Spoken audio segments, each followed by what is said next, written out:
రాష్ట్రంలో mega DSC నియామకాల్లో అక్రమాలు జరిగాయని వైసీపీ చేస్తున్న ఆరోపణలను నిరూపిస్తే ఎమ్మెల్సీ పదవికి రాజీనామా చేస్తానని ఉభయ గోదావరి జిల్లాల గ్రాడ్యుయేట్ ఎమ్మెల్సీ పేరాపత్ర రాజశేఖరం అన్నారు.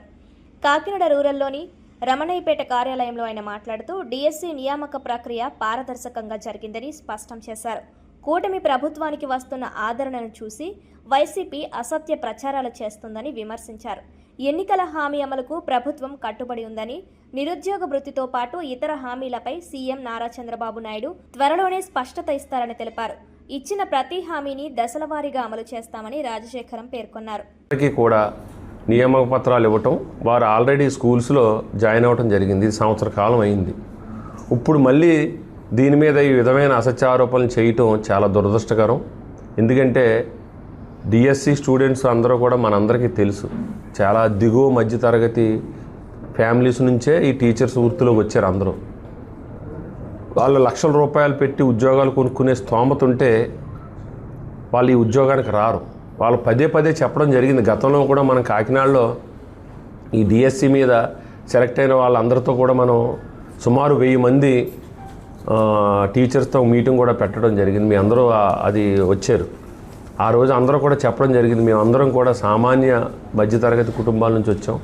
ఈ కూటమి ప్రభుత్వం వచ్చిన తర్వాత ఎన్నో సంవత్సరాల నుంచి మేము కష్టపడి చదువుకుని మేము అర్హతతో సాధించాం. మళ్ళీ ఇలాంటి ఆరోపణలు చేస్తే మమ్మల్ని అవమానిస్తున్నారు ఈ వైసీపీ పార్టీ అని వారు ఎంతో కన్నీరు పెట్టుకుని చెప్పడం జరిగింది. మరీ ముఖ్యంగా వైసీపీ పార్టీ జగన్మోహన్ రెడ్డి గారికి డిఎస్సి మీద మాట్లాడే నైతిక అర్హత లేదని ఈ సందర్భంగా నేను తెలియజేస్తున్నాను. ఎందుకంటే ఆ పార్టీ అధికారంలో ఉన్నప్పుడు 1924 మధ్యలో ఒక డిఎస్సి కూడా తీయలేని పరిస్థితి. వాళ్ళ ఈరోజు మరి మాట్లాడే నైతిక హక్కు ఉందని, నైతిక అర్హత లేదని తెలియజేస్తున్నాం. అదేవిధంగా స్పోర్ట్స్ కోటా గురించి వాళ్ళు ఆరోపణ చేయడం జరిగింది, లక్షల చేతులు మారినాయి అని. స్పోర్ట్స్ కోటాలో కూడా చాలా స్పష్టంగా ఎవరైతే అర్హత ఉందో అర్హత ఉన్న వ్యక్తులందరికీ కూడా మనం స్పోర్ట్స్ కోటాలో కూడా ఈరోజు రాష్ట్ర ప్రభుత్వం 2 నుంచి 3% స్పోర్ట్స్ కోటా కూడా పెంచి మరి ఉద్యోగాలు ఇవ్వటం జరిగింది. స్పోర్ట్స్ను కూడా ఈ రాష్ట్రంలో మరి అన్ని రకాలుగాని కూడా ఎంకరేజ్ చేస్తుంది కూటమి ప్రభుత్వం. నారా లోకేష్ గారు, మా యువ నాయకులు ఒక ఛాలెంజ్ చేశారు జగన్మోహన్ రెడ్డి గారికి. మీరు దమ్ము ధైర్యం ఉంటే బహిరంగ చర్చకి రండి, ఎక్కడైనా ఆరోపణలు ఉంటే మీరు తీసుకురండి, దానికి నేను సమాధానం చెప్తానని ఆయన లోకేష్ గారు సూటిగా మరి జగన్మోహన్ రెడ్డికి సవాల్ విసిరితే ఇప్పటికీ దానికి సమాధానం చెప్పలేని పరిస్థితి. అదేవిధంగా రాష్ట్ర స్థాయిలో లోకేష్ గారు, జగన్మోహన్ రెడ్డి గారు వాళ్ళిద్దరూ కూడా చర్చలకి సిద్ధంగా ఉన్నారు. అదేవిధంగా జిల్లా స్థాయిలో మా స్థాయిలో ఎమ్మెల్సీగా ఇక్కడున్న లోకల్ వైసీపీ నాయకులకి నేను కూడా ఒక సవాల్ విసురుతున్నాను. మీరు మీ దగ్గర ఏదైనా తప్పు జరిగిందని ఆరోపణలు ఉంటే తీసుకురండి, చర్చకి, బహిరంగ చర్చకి, పత్రికాముఖంగా మేధావుల సమక్షంలో, విద్యావేత్తల సమక్షంలో, నిరుద్యోగ యువత సమక్షంలో మేము కూడా చర్చకి సిద్ధంగా ఉన్నాం.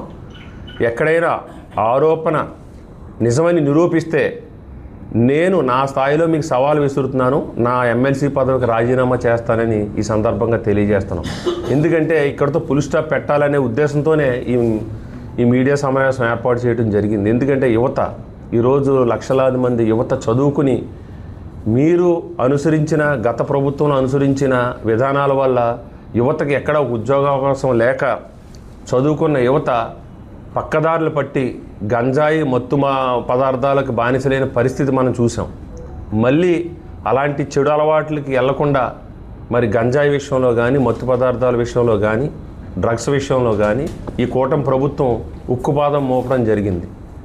మరి అలాంటి అన్ని రకాలుగా కూడా ఈ రాష్ట్రం కూటమి ప్రభుత్వం వచ్చిన తర్వాత ఈ 2 ఏళ్ల కాల వ్యవధిలో నమ్మకం, అభివృద్ధి, సంక్షేమం, ఈ 3 కార్యక్రమాల మీద కూడా, ఈ 3 మీద కూడా